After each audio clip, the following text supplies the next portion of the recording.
Hello friends and welcome to Figure Study, where I'm looking at another Tobot V figure. This is a very recently released one, I believe. I think it only came out in the last month or so. That is Tobot V07 Power Loader. This guy I thought was a very interesting design. I'm still on the fence about how I feel about him, and I'll get more into that in the robot mode, but yeah, he's got an interesting transformation, and he is a Tobot V figure, so he's this chunky, sturdy thing.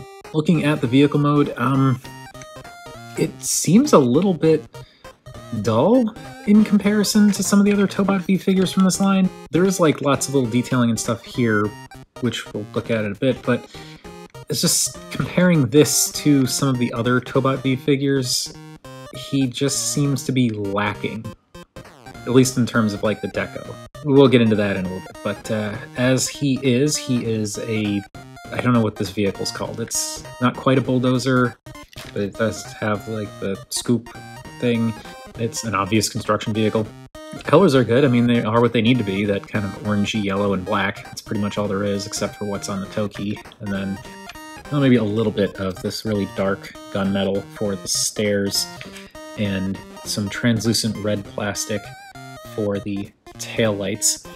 I'm not really counting the white because that's kind of underneath. So yeah, just the basic vehicle mode is just E colors with a little bit of gunmetal and a little bit of red. It does have kind of a smushed play school vibe to it, like things just seem a little bit smooshed in and stretched up, which I don't necessarily mind, but it doesn't quite strike the same vibe to me as some of the other Tobot V figures. Detailing-wise, you can see that there is some sculpted detail in the scoop/bucket, and a little bit of venting detail at the top. Of course, the ladder steps that we mentioned before, and these little molded doors along the sides, some detailing along the little cabin area.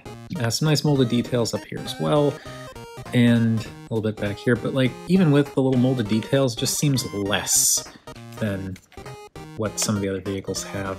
Now, before we move on to size comparisons, because I really don't have a whole lot to say about this vehicle mode, there is the Tokey. It just stores on this side because that's the only place for it to clip in. There is no clip on the other side. And it is a key-looking thing. It's probably the most key-looking thing out of the Tokeys that I've seen from this series, where it's got like the circular end and the more key-shaped divots at the end. And of course there's the 07, and this is also metal like the other Tokeys in this line, and this works by just sticking it into this bit back here, giving it a twist, and it separates this out, and as with all the other Tokeys, it's kind of completely unnecessary. The only other thing I want to say about this is the 07 here is weird to me, because in robot mode this is on his back, so it doesn't really need to be right side up, and in vehicle mode it's upside down. I feel like this should have flipped around that way, so you have the 07 there, then you also have the 07 there, but that's what they decided to do. Anyway, let's move him off to the side so we can do some size comparisons, because I really don't have much else to say about this vehicle mode.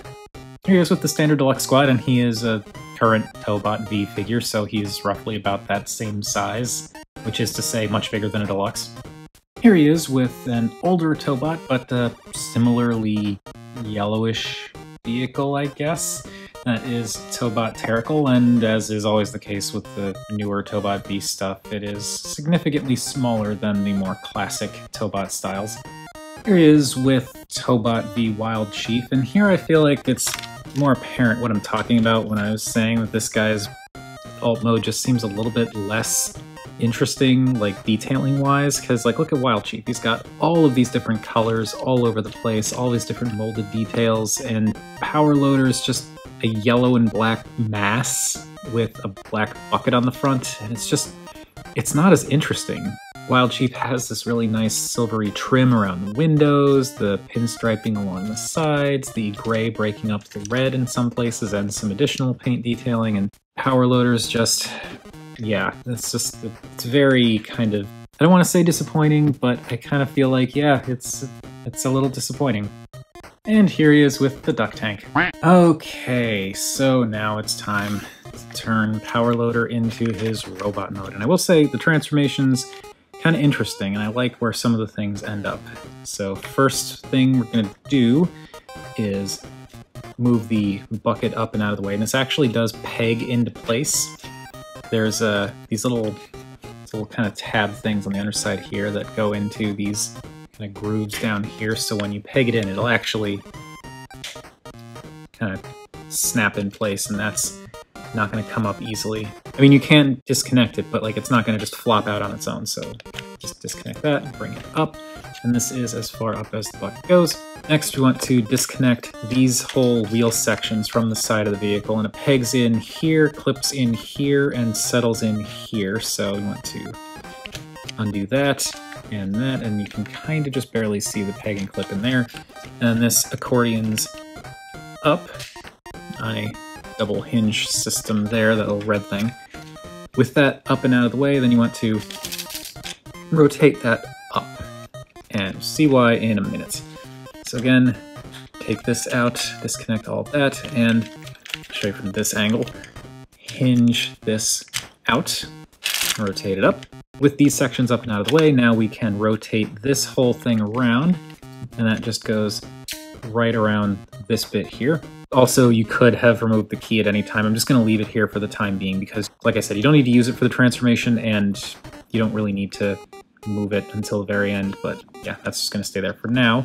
Next, this whole section curls out, but there are these little flaps back here. You can preemptively fold them out yourself, or if you leave them in place and start to move this, they will shift into position on their own.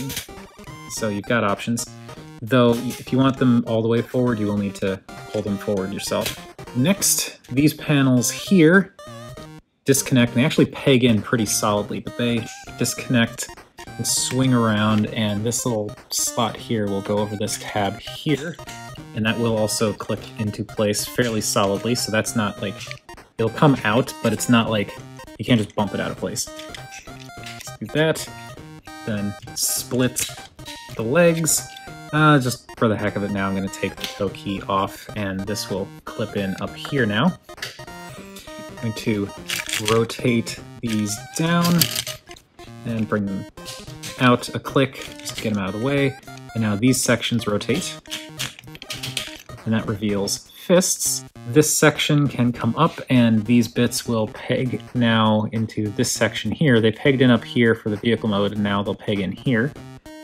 And that will, again, solidly connect, so you don't have to worry about it like flopping out.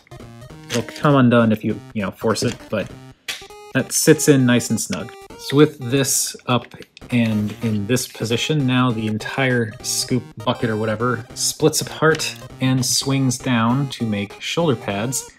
And lastly, you can grab the head and pull it up, and it will kind of click into place. It holds, it's not going to like flop back into the torso, but it doesn't snap in place as satisfyingly as with other figures.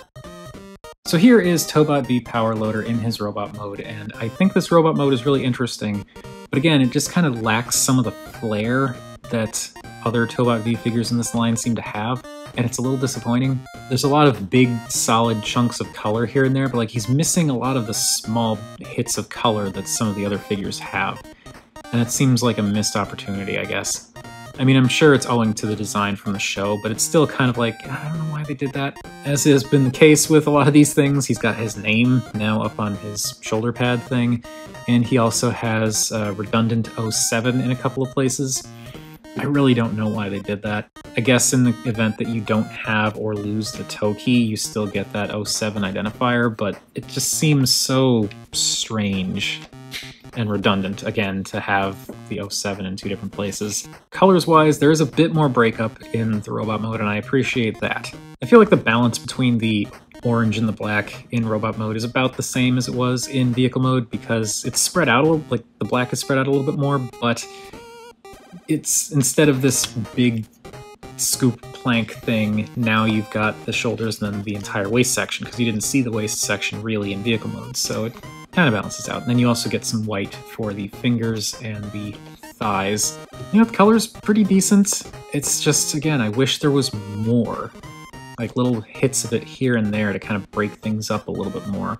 It just seems too basic. It feels unfinished almost when compared to other Tobot V figures from this same numbered line. I just wish they had done a little bit more with it. As far as the detailing goes, it's a lot of the same details that were in the vehicle mode, with some changes, like the sides of the legs here you didn't really see that well, though you did see this stuff with the caution stripes or whatever. There is also some detailing in the thighs, which is newly revealed. The waist section has this little vents for some reason. This entire torso bit here, I kind of like how this was actually visible in the vehicle mode, but it was turned around and covered up by this. So a lot of this detail is kind of newly revealed, like the caution stripes down here, the blue headlight things up here, the caution stripes up here. And I do like how the Tokey covers up this kind of detailing here. Like, I think it's cool how they added, like, there's this little gunmetal-y bit here that when the Tokey is clipped in place, it keeps the chest looking asymmetrical, but it just gives a little bit more going on here to kind of balance it out a bit better with what's going on here. That was my main gripe with the chest design for Big Boss. So I like that they did something like that here. And of course you got the big shoulder tires and the caution stripes and some rivet detailing. This is all stuff that was revealed in the vehicle mode, and all of this was in the vehicle mode, but now we see the fists, and the fists are so basic. I do think it's cool that he's got these big chunky fists, and I don't mind the color breakup with like the white for the fingers and the thumb and the black for like the back of the hand, but it's just a few very solid big chunks of color and nothing else. Like, there's just more that I feel like could have been done here. You can kind of see there are caution stripes molded in here. Maybe if those were painted, that would help break it up. There's a little something there. Maybe if that was painted, there's like a little triangle in there. I just feel like a little bit more in here would go a long way, because as it is, it looks pretty plain. The one feature I do like on this guy is the proportions are weird, but kind of works because he's got like the stumpy legs and the extremely big arms, but I like how they gave him the scoop sections for shoulder pads. That's just kind of fun to me. I like that they did something a little bit more interesting with what would otherwise be kibble, and I guess technically it is still kibble, but I do think that this is a more interesting way of dealing with this than like we've seen with other construction vehicle style figures. It reminds me a lot of the Gravity Builder rendition of Bone Crusher. I have the Jinbao oversized knockoff of that set, and that is my favorite figure of the set because I really like how the shovel scoop section ends up on the shoulders, so I like it here too. But the figure itself is still just a little bit underwhelming. Let's move on to that head, and the head is interesting-ish. It's kind of construction worker, looks a little bit smooshed down. He's got a hard hat on. They did some nice color separation with the black and the head crest and like the light blue translucent visor with the painted eyes behind it like they did with Big Boss. That does look cool. The head though is very simplistic. It's just like basic robot with hard hat on, and the proportions just, again, looks a little bit smooshed down. And also, for some reason, he doesn't have the same level of articulation in the head that all the other figures from this line that I've got have. Even Regent, with his extremely restricted head movement, had a ball-jointed neck. This guy, it just seems to be a swivel. He can't look up and down, can't tilt side to side. He can only look left and right.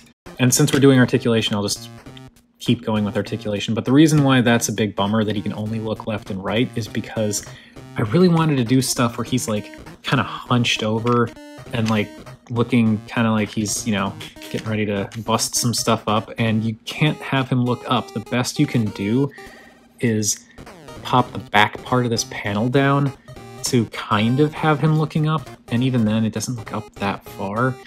And I just really wish that he had a ball-jointed neck like the other figures in this line. That is a disappointment. But anyway, as for the rest of the articulation, I'm just going to fold these up out of the way to do the arms. So the arms actually do have some in and out motion. They can go out that far, which isn't much, but it's way more than I thought this guy was going to get. Still would be nice if he could go out further though. The arms can rotate around, though the bucket thing will get in the way. So kind of have to force it past that. But they do rotate. You have a bicep swivel, which is ratcheted.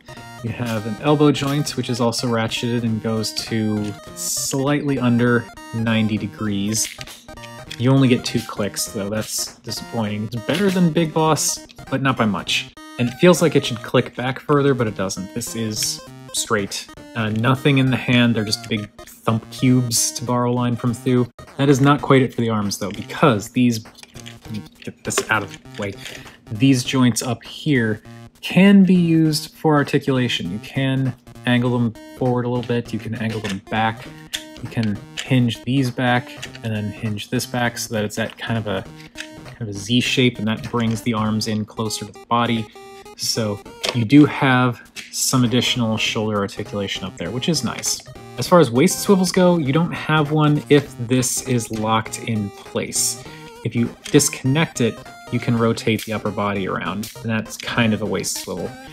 One thing that I've found can work is if you disconnect it and rotate the body a bit and then bring it back up, then when you've got everything kind of in place, it doesn't look terribly out of sorts to have the torso twisted around like that, but it does misalign things with the shoulder pads, so it's not an intended articulation joint. The legs are another bummer. They can go forward and back.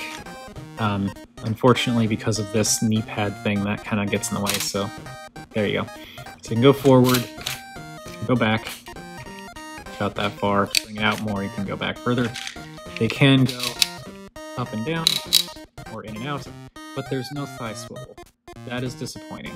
I was really kind of hoping there would be. I knew there was no thigh swivel going in when I got this figure, and I thought that would be no problem because Tobot Classic is like one of my favorite Tobot designs, and that guy has no thigh swivels, but this is... it's more limiting than I thought it would be because of the shape and dimensions of the legs.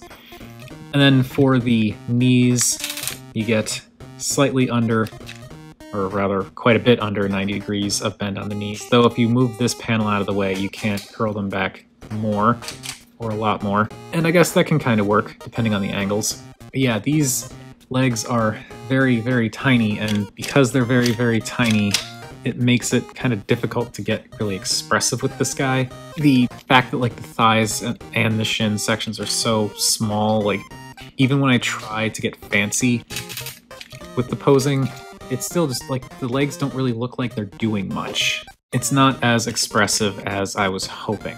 But if you game the joints a little bit and get kind of funny with some of it, you can get a pretty decent looking couple of poses out of this guy. It's just the very specific proportions and the very specific way that some of these joints work make him less appealing to do any kind of fancy poses with. I really wish that there was more that I could do with this guy's posability, but there isn't, so that's what we're stuck with. Anyway, moving along to size comparisons. Here he is with the standard deluxe squad, and you know, he's a modern Tobot V figure, so like I said in vehicle mode, bigger than a deluxe. And big and chunky, I'll give him that. He's got a good weight to him. Okay, good, my adjustments actually worked out. Well, let me push him back just a little bit more. But yeah, there is Power Loader with Terrical, and you know, old school Tobot, way bigger, way beefier. But I was gonna say the articulation's better on Power Loader, but really it's kind of not. As I'm thinking about it, the only articulation that Power Loader has that Terrical doesn't have is the ability to turn his head. Terrical's arms can go out a lot further, and he's got better elbows. He doesn't have a pseudo waist swivel, so you can't, even if you unlock stuff, you can't fake a waist swivel, but you have to unlock stuff to get a waist swivel on this guy. The fact that this has comparable articulation to this, and this is like, I don't even want to know how many years older, it's a bit disappointing.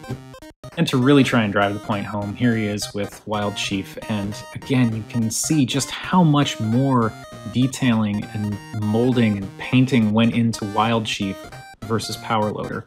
These are from the same Tobot line, and the deco on Power Loader just doesn't measure up. Again, it might just be the way that he's done in the show, but this compared to this, it looks kind of not great. I've been going back and forth with myself on Power Loader, but I do think it's safe to say I'm disappointed with him. And let's bring this down just a hair. There he is with the duck tank. So yeah, Tobot V Power Loader. I'm so conflicted by this guy because I really wanted him, and I was really happy to get him. And there are certain aspects to his design that I like. As I said, I like the proportions. I think the color scheme as a color scheme works really well, and the detailing that is there I think looks pretty good, and as I've said many times, I particularly like the way that the shovel scoop thing unfolds to become shoulder pads. But it's just, there's not enough here, you know? I've warmed up to him a bit. Since I got him a couple of days ago, I've messed around with him a bit, found a couple of poses that I think he looks good in, and I feel like I'm at least happy enough to hang on to him, but this does feel like a bit of a misstep when compared to the other Tobot V figures that I've gotten, and that's disappointing, you know? I'm sorry, but it is. The power loader is fine. I'd even say he's good, but good compared to so much great just kind of falls flat, you know? Maybe it's my own expectations setting him up for failure, I don't know. But hey, that's just how I feel about him. What do you all think of Tobot V07 Power Loader? Whatever your thoughts, feel free to chime in down below. I always enjoy hearing from you all. Also, I would like to say that if you like this guy, by all means continue to like him. I do not think you're wrong. I wish I liked him more. There is also, as always, the Patreon, which you can subscribe to if you want. It's $1 a month, and it's the only tier. Gets you early access to videos, some behind-the-scenes photos, and occasional behind-the-scenes posts and stuff like that. It'd be a way to support the channel, see videos early. It'd be much appreciated, but even just watching the video is much appreciated. Speaking of, thank you for watching this video, and remember, art is more than meets the eye.